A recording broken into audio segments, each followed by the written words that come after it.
Hey, how you doing? This is Bad Plan Studios again. I'm Chad, and I'm here with Dan McGuinness. Dan McGuinness.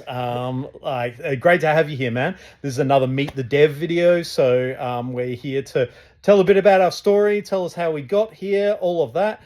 So tell us about yourself, Dan. Well, let's start with your. Where did you start? Like, where did you start getting into illustration and Oh God, design? And when did you go start? You just asked me when I started drawing. when we. Yeah, do that. Very early. Yeah. 3 years old. Yeah, like very early. But I was always pretty good at it, which is weird. I don't know how I got good at drawing. I just probably because Practicing.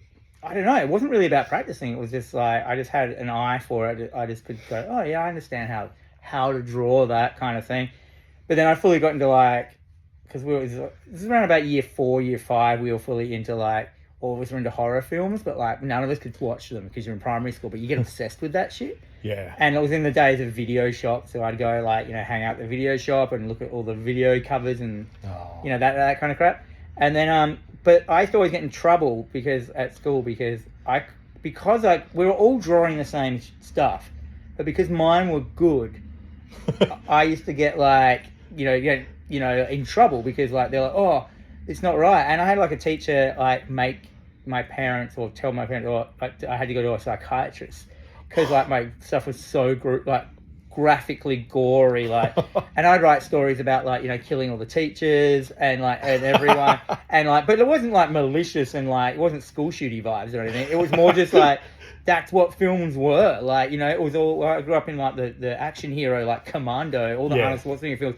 Like they solved everything by killing, like their problems. Yeah. So it was all more of that. It was like fun and war and like.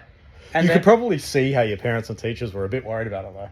it wasn't my parents. They didn't give a shit. Oh, But yeah. they were, but I went to psychiatrists and they just looked at it and they go, "Yeah, he's drawing exactly the same stuff as everyone else. He's just better at it." Like, And so, this is one of the origin points of End of Ember, right? Yeah. yeah, basically. And so now you're drawing all the shit that you love and you want to draw, and you're making it as well, probably not as gross as it could be, but you're doing what you want now, yeah. I just basically my whole life I just tried to do basically live off of being a creative person, which is harder than you think. I mean, you can make it big, like you look at someone like Banksy, who's like, that's the one graffiti guy in the world that makes money.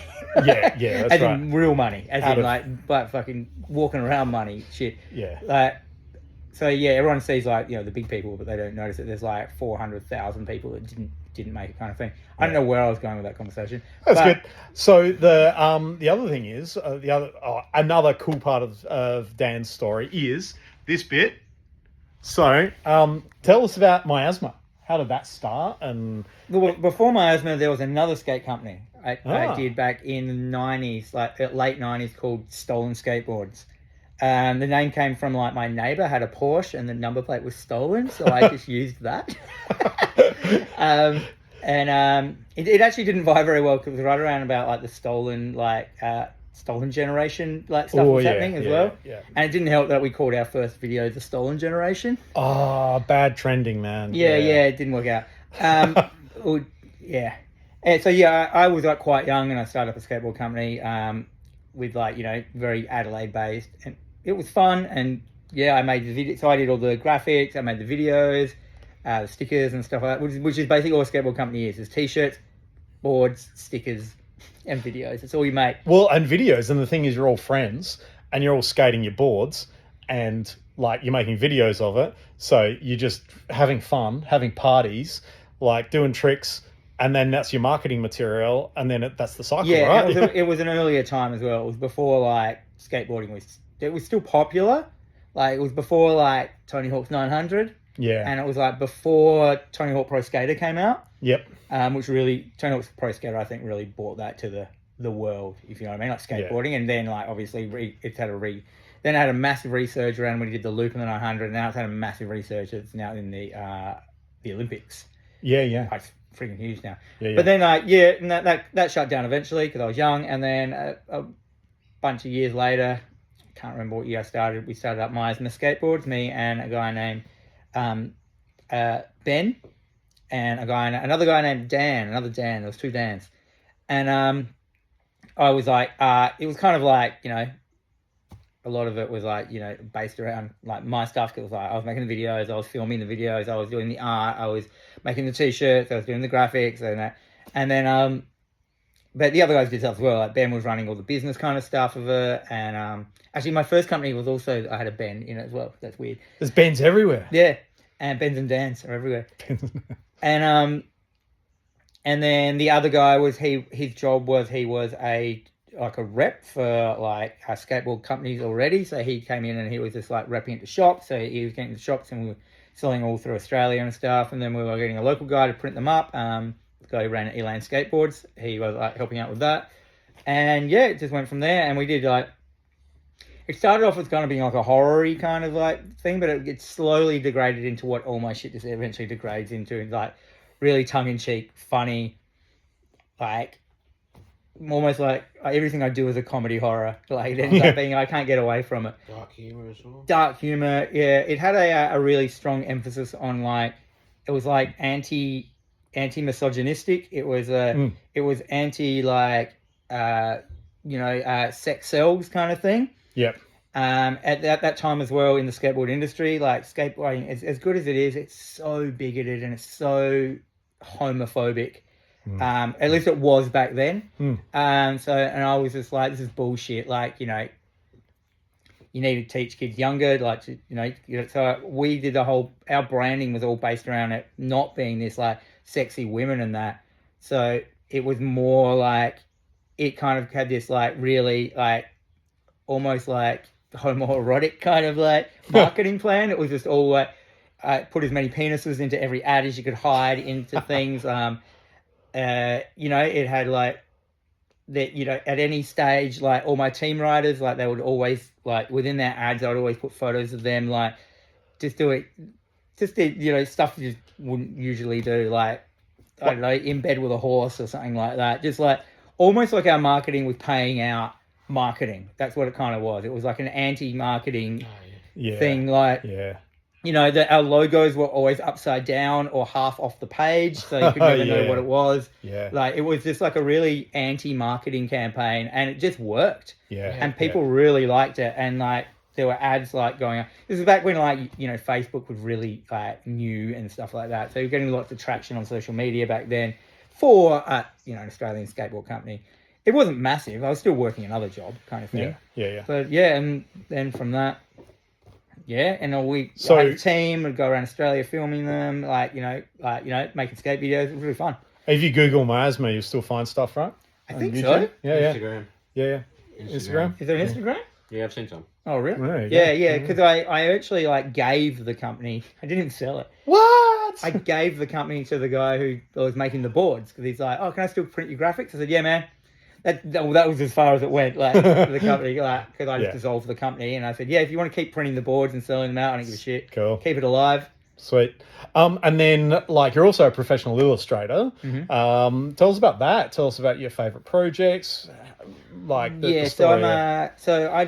I'm a children's book illustrator for Scholastic.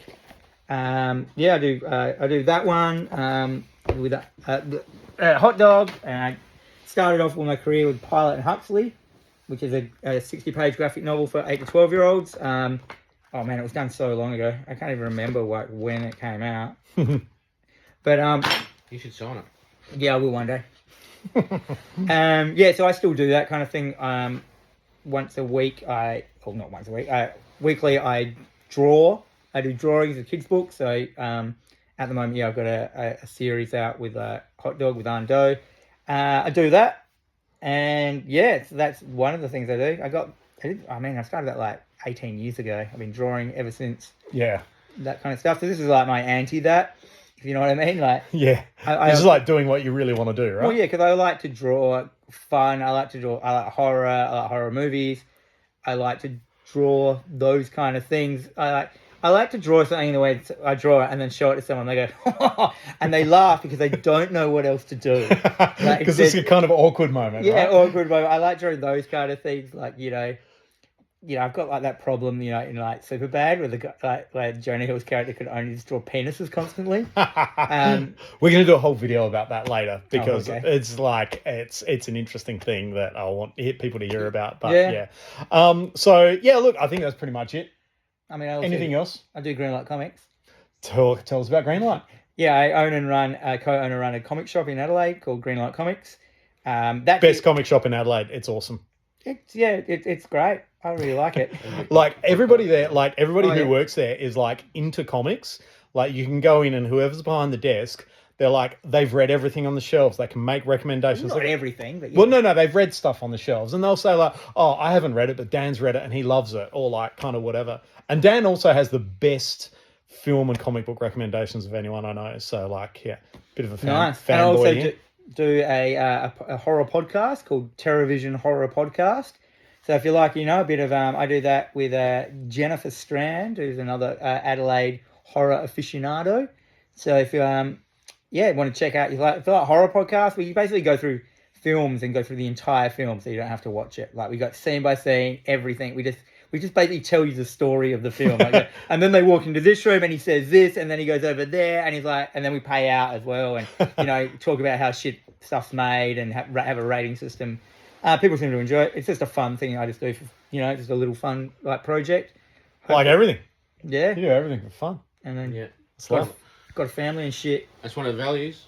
yeah. Fun. Make games fun. Yeah. All right. Cool. Thanks, man. Thanks for your time. Thanks for watching. Do the usuals. Like, subscribe, go to our socials and hang out with us there.